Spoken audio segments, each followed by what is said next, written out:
Vous avez besoin de vous faire accompagner sur votre projet IMO, mais vous savez pas vraiment trop comment vous y prendre, sur quels critères choisir votre partenaire immobilier. Vous inquiétez pas, on va voir ça ensemble.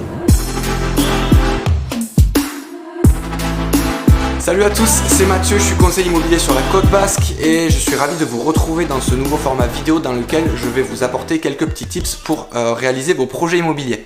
Alors pour la reprise, je vais continuer à développer un sujet que j'avais commencé à aborder dans un post précédent qui était comment bien choisir son conseil immobilier. Mais je me suis vite rendu compte que ça allait être super compliqué de tout rentrer dans un seul post, du coup je vous fais une petite vidéo. Du coup on va voir ensemble 5 critères qui selon moi sont les plus importants à vérifier et surtout valider avant que vous vous engagiez avec un conseiller immobilier.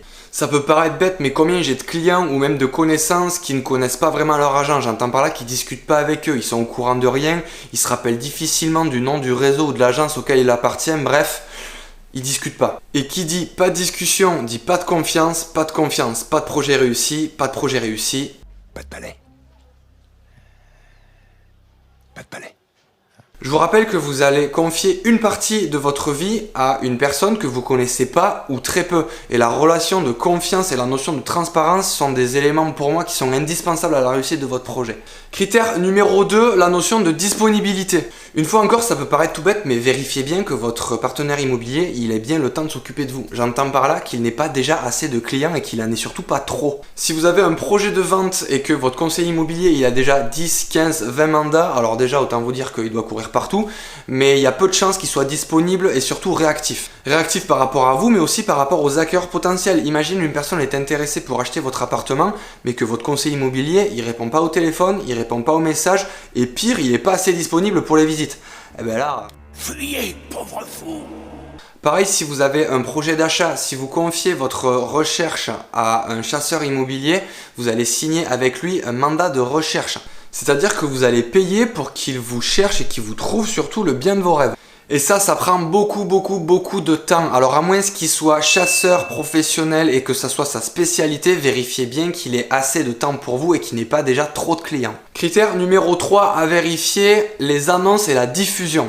Les annonces, c'est le reflet du professionnalisme d'un conseiller. Si ces annonces sont soignées, bien cadrées, avec un texte un petit peu théâtralisé, etc., vous avez des chances d'être tombé sur un conseiller immobilier déjà qui aime ce qu'il fait, qui est rigoureux et professionnel. Si au contraire, les annonces sont peu ou pas travaillées avec des photos un peu pourries à l'iPhone, mal cadrées, et Yuki le caniche qui fait la planche sur le canapé, un conseil, n'y allez pas. No, God, please, no, no! Veillez aussi à sa puissance de diffusion. Alors malheureusement, ça dépend pas souvent du conseiller, mais plus de son groupe ou de son réseau, de son agence. Mais dans tous les cas, il faut qu'il soit bien visible et bien référencé dans les principaux sites de diffusion. Si vous avez des annonces canon, mais invisibles parce qu'on n'arrive pas à les trouver, ben en fait ça sert à rien.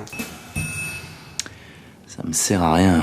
Demandez-lui aussi s'il remonte régulièrement ses annonces. 80% du trafic se perd au bout de la deuxième page, donc c'est super important d'être bien référencé, de remonter souvent les annonces. Et il faut vraiment qu'il ait du coup la capacité d'investir dans votre diffusion et ça c'est super important. Numéro 4, veillez à ce que votre conseiller immobilier il ait une stratégie et surtout qu'il vous l'explique. Posez-lui le plus de questions possible, testez-le, il doit avoir réponse à tout et pouvoir vous expliquer le pourquoi du comment il va réussir à arriver à votre objectif final. Si vous ne le trouvez pas convaincant, au revoir. Est-ce que je me suis bien fait compris? Oui, chef! Il doit avoir aussi la capacité à pouvoir se remettre en question. Un agent immobilier, c'est pas un super-héros, il n'a pas des super pouvoirs, tout ne peut pas toujours se passer comme prévu.